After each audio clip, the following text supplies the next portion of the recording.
क्या कुतुब मीनार वाकई कुतुबुद्दीन ऐबक ने बनवाई थी या फिर ये मीनार किसी और की पहचान थी जिसे नया नाम दे दिया गया?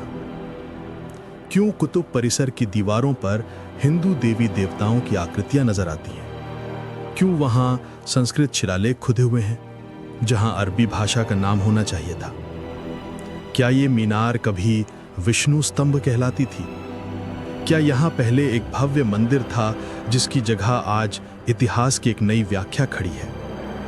कहानी वहीं से शुरू होती है जहां धर्म, सत्ता और वास्तुकला तीनों एक दूसरे से टकराए थे। भारत एक ऐसा देश जहां हर पत्थर एक कहानी कहता है, हर दीवार में इतिहास की सांसें बसती हैं। पर इन कहानियों में कुछ ऐसी भी हैं जो आधी कही गईं, आधी छिपा दी गईं। कहीं मंदिर टूटा, कहीं मस्जिद बनी, कहीं आस्था को राजनीति ने ढक लिया, तो कहीं सच को समय ने। आज हम खोलेंगे उन्हीं रहस्यों के दरवाजे जो सदियों से बंद हैं। ये है भारत के विवादित स्थल, the hidden truths of India, जहां हर एपिसोड एक नया सवाल पूछेगा कि क्या ये इतिहास है या छिपा हुआ सच। भारत के छुपे या हमारे इतिहास से मिटाए गए रहस्यों के बारे में जानने के लिए हमारे चैनल को सब्सक्राइब करें और हमारी वीडियो प्लेलिस्ट जरूर चेक करें, जिनमें आपको हमारे भारत की रहस्यों के बारे में सच्चाई बताई गई है। कुतुब मीनार दिल्ली के मेहरौली में स्थित 121 मीटर ऊंची यह इमारत विश्व धरोहर सूची में शामिल है।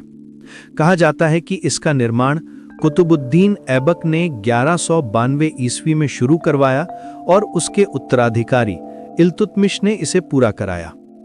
इतिहास की किताबों में लिखा है यह मीनार इस्लाम की विजय का प्रतीक थी। लेकिन सवाल उठता है, अगर ये विजय की मीनार थी तो फिर इसके चारों ओर बने मंदिर जैसे खंभे, देवी देवताओं की मूर्तियां और संस्कृत शिलालेख क्यों दिखाई देते हैं? मीनार के पास ही स्थित है कुव्वतुल इस्लाम मस्जिद, जो भारत की पहली मस्जिद कही जाती है। लेकिन पुरातत्व विशेषज्ञों ने पाया कि इस मस्जिद में लगे करीब 27 प्राचीन मंदिरों के स्तंभ विभिन्न हिंदू और जैन मंदिरों से लाए गए थे। इतिहासकार पीएन ओक, जिन्होंने Taj Mahal was a Hindu temple जैसी किताबें लिखीं, उन्होंने दावा किया कि कुतुब मीनार दरअसल एक विष्णु स्तंभ था जिसे बाद में मुस्लिम शासनकाल में बदल दिया गया। कुछ पुरातत्वविद भी मानते हैं कि इस परिसर की संरचना पूरी तरह भारतीय वास्तुकला जैसी है, जिसमें इस्लामी स्थापत्य बाद में जोड़ा गया। अब सवाल है, अगर मीनार मुसलमानों द्वारा बनाई गई थी तो इसमें संस्कृत शिलालेख क्यों है? कई दीवारों पर अभी भी भगवान विष्णु, गणेश और सूर्य के प्रतीक खुदे हुए हैं, जिन्हें बाद में मिटाने या पलस्तर से ढकने की कोशिश की गई थी। इतिहासकारों के दो पक्ष हैं। एक कहता है ये मंदिरों के अवशेष हैं जो मस्जिद में जोड़े गए। दूसरा कहता है पूरा ढांचा ही हिंदू निर्माण का था। दिल्ली सल्तनत के आरंभिक काल में कुतुबुद्दीन ऐबक ने संभवतः किसी पुराने मंदिर को तोड़कर उसकी जगह मस्जिद और मीनार का निर्माण करवाया।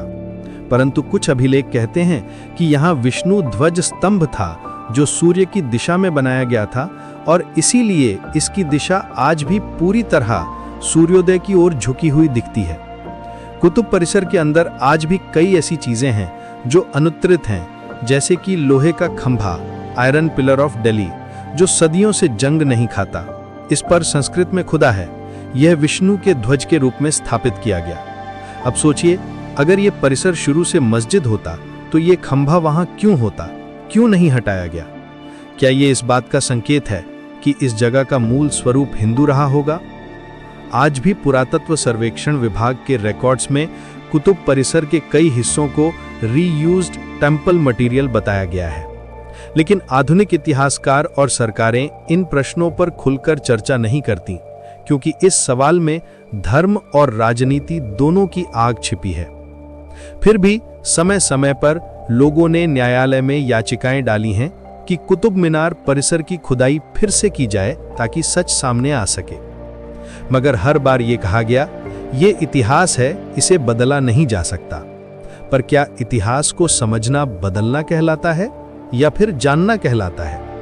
आज भी वहां जाओ तो मीनार की परछाई जैसे पूछती है, क्या मैं सिर्फ पत्थर हूं या उस संस्कृति की आखिरी सांस जिसे मिटा देने की कोशिश की गई? इतिहास का सच हमेशा सीधा नहीं होता। कभी वो किताबों में मिलता है, कभी पत्थरों में छुपा होता है। कुतुब मीनार आज भारत की पहचान है, पर उसके हर खंभे में, हर नक्काशी में एक मौन चीख है जो कहती है, मैं पहले कुछ और थी। क्या वाकई कुतुब मीनार पहले एक विष्णु स्तंभ थी, या फिर ये सब एक कल्पना मात्र है? शायद इसका जवाब आज भी उन दीवारों में बंद है जिन्हें हम सिर्फ देख पाते हैं, समझ नहीं पाते। पर सच एक दिन जरूर सामने आएगा, क्योंकि पत्थर बोलते नहीं, पर झूठ भी नहीं बोलते। और अब हमारा अगला सफर हमें ले जाएगा वापस आगरा की ओर, जहां एक और रहस्य हमारी प्रतीक्षा कर रहा है। ताजमहल, जिसके नीचे बने हैं 22 तहखाने जो आज तक बंद हैं। क्या वहां सच में छुपा है एक ऐसा राज जो इतिहास की दिशा बदल सकता है? जानिए अगले एपिसोड में द ताज स्टोरी, 22 बंद कमरों का सच। अगर आपको ये कहानी पसंद आई तो वीडियो को लाइक करें, शेयर करें और चैनल को सब्सक्राइब करें, क्योंकि हर कहानी का एक सच होता है और उस सच तक पहुंचना ही हमारा मकसद है।